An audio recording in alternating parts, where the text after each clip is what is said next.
অবশেষে আত্মসমর্পণ কারামন্ত্রী চন্দ্রনাথ সিনহার। ইডি কোর্টে আত্মসমর্পণ বোলপুরের বিধায়ক চন্দ্রনাথ সিনহার। প্রাথমিক নিয়োগ দুর্নীতি মামলায় আত্মসমর্পণ, 7 দিনের হেফাজতে জিজ্ঞাসাবাদ করতে কোর্টে আবেদন ইডি। সাক্ষীদের প্রভাবিত করছেন মন্ত্রী, আদালতে অভিযোগ জানিয়েছে ইডি। ব্যক্তিগত বন্ডে জামিন মঞ্জুর চন্দ্রনাথ সিনহার। অরিত্র ঘোষ রয়েছেন আমাদের প্রতিনিধি, সরাসরি আমাদের সঙ্গে। অরিত্র, ইডির তরফে আদালতে ঠিক কি কি অভিযোগ নির্দিষ্টভাবে জানানো হয়েছে?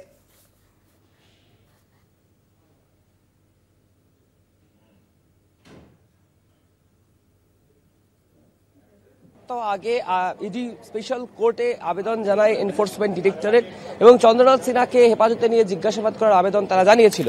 ইতিমধ্যেই দেখো, যেটা ইডি সূত্র খবর, যে চন্দ্রনাথ সিনহার যে নামে চার্জশিট ইতিমধ্যেই দাখিল করেছে ইডি।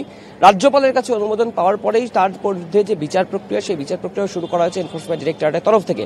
বেশ কয়েক সপ্তাহ আগে ইডি স্পেশাল কোর্ট নির্দেশ দেয় যে চন্দ্রনাথ সিনহাকে অতি সত্বর আত্মসমর্পণ করতে হবে। আত্মসমর্পণের তারিখ হিসেবে বলা হয়েছিল 12ই সেপ্টেম্বর, কিন্তু দেখা গেল সেপ্টেম্বরের 6 তারিখেই কিন্তু চন্দ্রনাথ সিনহা বিচার ভবন, কলকাতার যে বিচার ভবন, সেই বিচার ভবনে ইডি স্পেশাল কোর্টে প্রাথমিক নিয়োগ দুর্নীতি মামলায় এসে আত্মসমর্পণ করলেন এবং একই সাথে এনফোর্সমেন্ট ডিরেক্টরেটের তরফ থেকে বেশ কিছু অভিযোগ তোলা হলো, যার মধ্যে উল্লেখযোগ্য যে সাক্ষীদেরকে প্রভাবিত করছেন মন্ত্রী চন্দ্রনাথ সিনহা।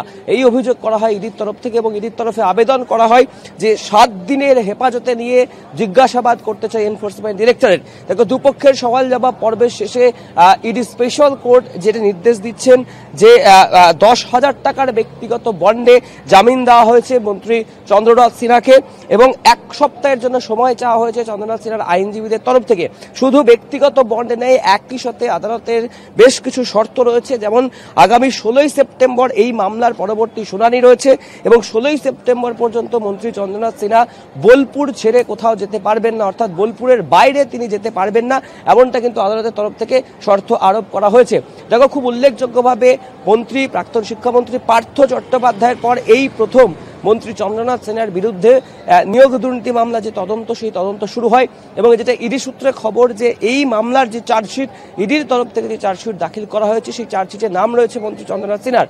সেই পরিপ্রেক্ষিতেই আদালতের তরফ থেকে বলা হয়েছিল যে 12ই সেপ্টেম্বরের মধ্যে তাকে আত্মসমর্পণ করতে হবে, কিন্তু 12ই সেপ্টেম্বরের 6 দিন আগে 6ই সেপ্টেম্বর বিচার ভবনে এসে আত্মসমর্পণ করেন রাজ্যের মন্ত্রী চন্দ্রনাথ সিনহা এবং আপাতত তাকে জামিন দেওয়া হয়েছে, ব্যক্তিগত বন্ড এবং 10,000 টাকা এবং বেশ কিছু শর্ত আরোপ করা হয়েছে ইডি স্পেশাল কোর্টের তরফ থেকে। ধন্যবাদ জানাবো অরিত্র। সরাসরি ছিলেন আমাদের প্রতিনিধি অরিত্র ঘোষ। অবশেষে আত্মসমর্পণ কারামন্ত্রী চন্দ্রনাথ সিনহার। প্রাথমিক শিক্ষক নিয়োগ দুর্নীতি মামলায় আদালতে আত্মসমর্পণ করলেন মন্ত্রী চন্দ্রনাথ সিনহা। 10,000 টাকার ব্যক্তিগত বন্ডের শর্ত সাপেক্ষে অন্তর্বর্তী জামিন দেওয়া হলো কারামন্ত্রীকে।